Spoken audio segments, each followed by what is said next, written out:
Tip number 2, strategy is key. Avoid being sucked in the social media vortex. Having an idea of where you're heading will help you save time, save money, be efficient, and be successful. So we'll ask you to do the 2 following exercises.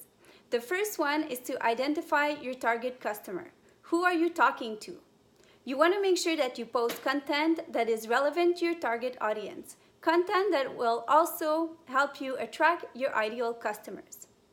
The second exercise is to build a content calendar. You can use your day timer, Google Calendar, the calendar on your iPhone, whatever works. You start by adding the important dates for the month to come, like Mother's Day, Father's Day, Christmas, a long weekend, things like that.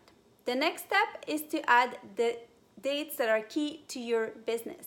If you have a product launch, an open house, if you're going to be attending a community event or a fundraiser, you want to add those in. That will create your basic framework. Finally, you want to group content for the other days. We suggest grouping it by days because it's easy. You can say, for example, you're going to have a new listing or a new product on Mondays, Tip Tuesday, Testimonial Thursdays. You can have videos on Fridays, and so on. Then on your computer, you build folders where you will keep the information that's relevant to your topic, whether it's your videos, some images, some quotes, some notes, links to different blogs, things like that.